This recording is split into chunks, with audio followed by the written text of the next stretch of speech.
Russia for activities including cyber attacks on federal agencies and interference in the 2020 election. Here is the president. Significant responsibility for global stability. And President Putin and I have had a significant responsibility to steward that relationship. I take that responsibility very seriously, as I'm sure he does. Russia and Americans are both proud and patriotic people. And I believe the Russian people, like the American people, are invested in a peaceful and secure future of our world. During the campaign for the presidency, I was unequivocal that if I was elected president, I'd respond to any attempt to influence our elections, the last election, and because elections are sacred. They're sovereign undertakings, and they're an expression of the will of the American people. And we cannot allow a foreign power to interfere in our democratic process with impunity. And I told them if it turned out that they as I thought, that there was engagement in our elections, that I'd respond.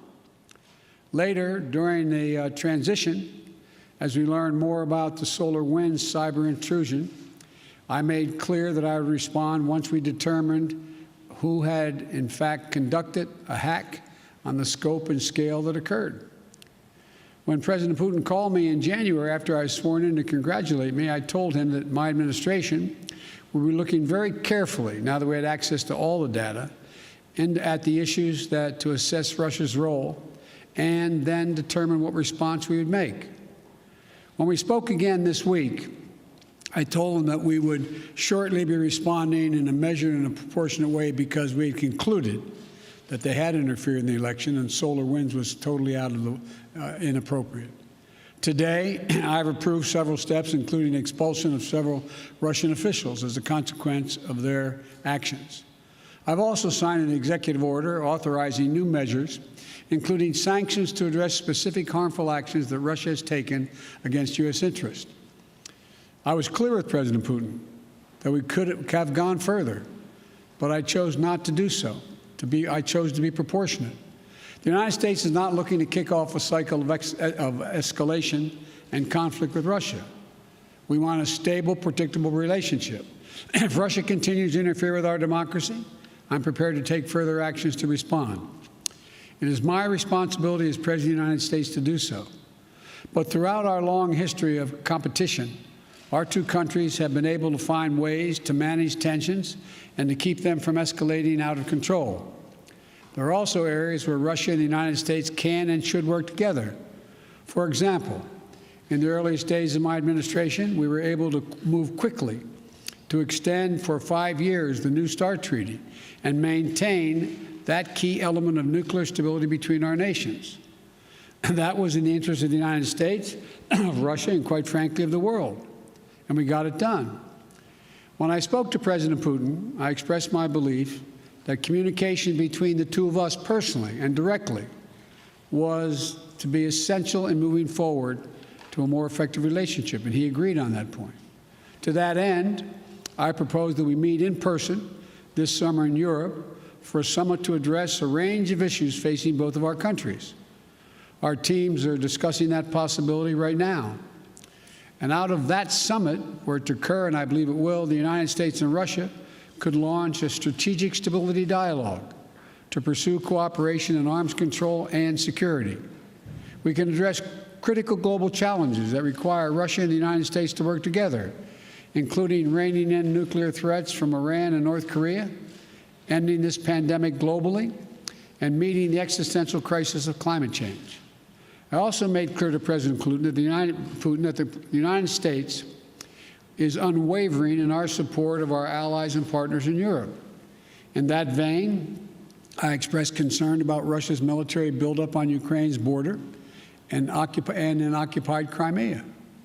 I affirmed U.S. support for the sovereignty and territorial integrity of Ukraine, and I strongly urged him to refrain from any military action. Now is the time to de-escalate. The way forward is through thoughtful dialogue and diplomatic process. The U.S. is prepared to continue constructively to move toward that process. My bottom line is this: where there's an interest in the United States to work with Russia, we should and we will. Where Russia seeks to violate the interests of the United States, we will respond.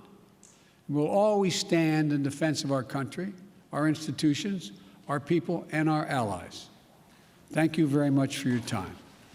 Mr. President, did President Putin give you any indication in that call that he is willing to change his behavior? We indicated we would talk about it. I laid out, as I said, very simply. I said during the campaign, I said when he called to congratulate me on being elected, I said subsequent to that, this last conversation, that if it turned out that he was engaged in the activities that he'd been accused of in cybersecurity and SOLARWINDS and interfering in our elections, that I would respond in kind. I urged him to respond appropriately, not to exceed it, because we can move as well. My hope and expectation is we'll be able to work out a modus vivendi, but it's important that we have direct talks and that we continue to be in contact with one another. Thank you. Mr. President, do you expect to have the summit? Pardon me? Why not Nord Stream? Why didn't you keep going with the sanctions on Nord Stream 2, Mr. President? Nord Stream 2 is a complicated issue affecting our allies in Europe. I've been opposed to Nord Stream 2 for a long time, from the beginning, when I was out of office, and even before office, before I left office as vice president. But that still is an issue that is in play. Thank you very much. President Biden's short remarks announcing that the U.S. will be enforcing sanctions against Russia. They'll be expelling some of their diplomats, all in retaliation for the SolarWinds cyber intrusion and also tampering in the 2020 election. Let's bring in Chief White House Correspondent Peter Alexander. Peter, as he made clear, this follows a conversation between the two men earlier this week. So fair to say Putin saw all this coming? Yeah, well, that conversation just 2 days ago. In the conversation, the president did, as he noted, deliver a warning to Vladimir Putin. He also said he was hoping that the two men would be able to meet at a third country in Europe. The president, as you just heard in his remarks, said he was confident that a meeting of that kind would happen. For its part, Russia has said that it is likely they would rebuff the president's offer, especially given these new sanctions. It's significant what we heard for a variety of reasons. For one, President Biden obviously delivering a very different tone as it relates to Russia than his predecessor, former President Trump, did as it relates to the SolarWinds hack, that hack on government networks and private companies' networks. That was described by the president of Microsoft as one of the largest and most sophisticated hacks that the world has ever seen. The president insisting that he wants this relationship to be stable, to be predictable, but the challenge is that he is up against Vladimir Putin, a man who's become increasingly aggressive and authoritarian in his behavior. And beyond that, Lester, the challenge here is that President Biden going forward, he does need Russia's cooperation on a series of issues as it relates to nuclear treaties, Syria and Iran, and other issues around the globe. Lester. All right, Peter, thank you. Let me bring in Chief Foreign Affairs Correspondent Andrea Mitchell. Andrea, taking all this into consideration, the Russian troops at Ukraine's door, the SolarWinds, the 2020 intrusion, how would you describe right now the state of U.S.-Russia relations? Well, not at all good. But, the important thing is that President Biden thinks that he is laying out a predicate where Vladimir Putin understands him, and he has to reset because, of course, the former President Trump bending over backwards and never calling out Russia on almost anything. So now what they want to do, and what they were doing in NATO with the Defense Secretary and the Secretary of State just yesterday, was trying to make it clear that the bottom line is he cannot cross that border to Ukraine. He's got so many troops there. So that is the clear warning. It's punishment for the election interference. It's punishment for the massive hack, SolarWinds, but it's also a very important red line. They will have to take stronger steps if he goes into Ukraine, and those stronger steps could really hurt Russia's economy. Andrea, thanks. Joining us now is Chief Foreign Correspondent Richard Engel. Richard, your thoughts here?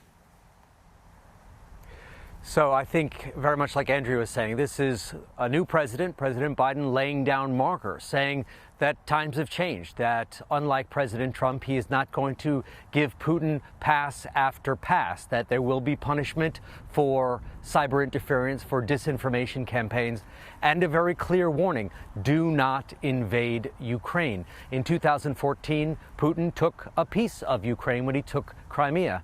Now Russian troops are massing on the border again. It is possible that they will take yet another piece in order to link up with Crimea.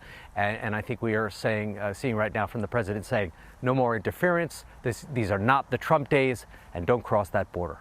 Richard Engel, thank you. We'll have much more on President Biden's newly announced sanctions against Russia this evening on Nightly News. For now, I'm Lester Holt in New York. Thank you for watching. We'll see you in a bit.